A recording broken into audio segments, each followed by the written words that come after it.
Here I am in deserted Emirates Stadium. Sorry about the background hum. Not entirely clear what that is. Full time, Arsenal 3, Southampton 0. Let's talk about the game first, shall we? I said before the match to some colleagues of mine that Southampton are a team that might suit Arsenal. I say that, well, not least because they were missing some of their best players, but it's a stylistic thing. If you think about what this team under Mikel Arteta has been good at, the moments that make you go, ooh, that was all right, it's when they are slicing through a press. Aaron Ramsdale, Ben White, Gabriel, playing passes between an aggressive pressing defence, opposition. And the interesting thing is, in the first 15 minutes or so, it felt like we just couldn't handle Southampton's press at all. But credit to the players, because they kept composure, they kept at it, and one of the few times in that early period they did circumnavigate the Southampton press, they scored a fantastic goal through Lacazette. But it was a great move, back to front. That's what this team does well. It's when teams set off, it's when they let us have the ball, sit off rather, that we seem to struggle. We really aren't great against a low block. When teams press us high, and we're better than them, that's the crucial component. If Liverpool do it to us, we don't like that.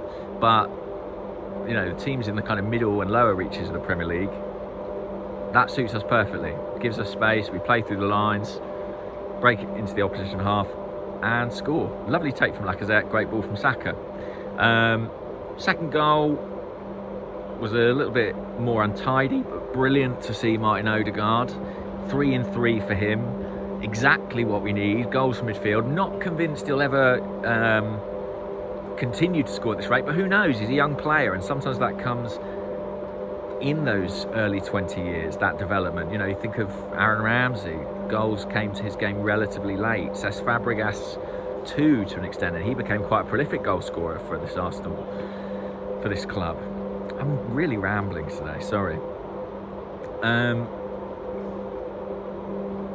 3-0, Gabriel, second time lucky, that one counted. Performances, I thought Martinelli was really good, really busy. I thought Odegaard was good, Saka was good. I thought Tomiyasu, I really liked him. Southampton looked at him, not in about a year or so ago, and they weren't sure. Arsenal took a punt, and I think it looks like quite an astute signing. The same you'd have to say of Aaron Ramsdale. Thought he had a really good game today.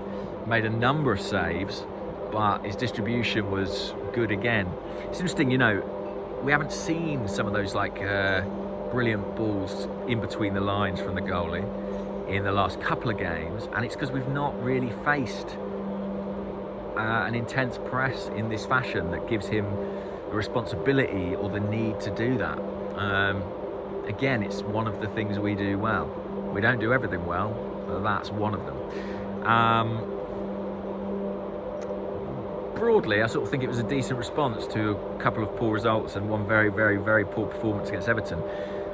That is going to be the way with this Arsenal team this season. I'm convinced of that. A couple of steps forward, a couple of steps back.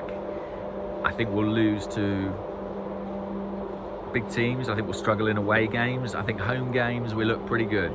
And I think against, you know, mid-table, lower teams, like Southampton, I think we'll be all right. I think if we win the games we should win, we'll be in the top 6. I know some people want the top 4. I just don't think we're there yet.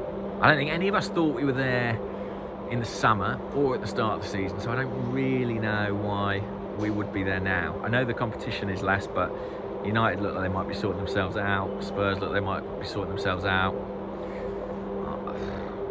I've never really bought the Arsenal in the top 4 idea.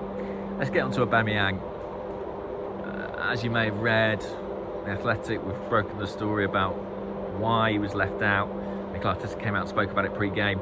He was late after a club-sanctioned trip abroad. He did not return at the agreed time. When these things come out and go public, I think it's always fair to assume there's more behind the scenes. You know, when he was dropped for the derby, it was like he was late that day. But as we reported, it wasn't his first indiscretion. There have been other instances that have led the club to take this kind of drastic action. I think it might be a similar scenario this time around. I think there's a lot of regret about that. I don't think anyone's reveling in the fact that he has had to be left out. I mean, people will want a sensational outtake from it of, you know, that's it, he's done at Arsenal. I don't think it's that straightforward. I think he probably will come back into the fold. This is one of the kind of cycles we see under Arteta's management. Players are disciplined and left out of favour, they come back in. I know that's not to everybody's tastes. I also just think very difficult to move him on, whatever you think of him, even if you think he's not the right striker for this team, etc., etc.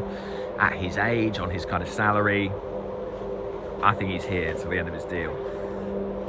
Hopefully everyone kisses and makes up, it's all fine. I guess we'll find out. Before the game, Arteta said this was the start of his punishment. We'll see how long it lasts. I'll leave it there for now. Speak to you all soon, guys. Bye-bye.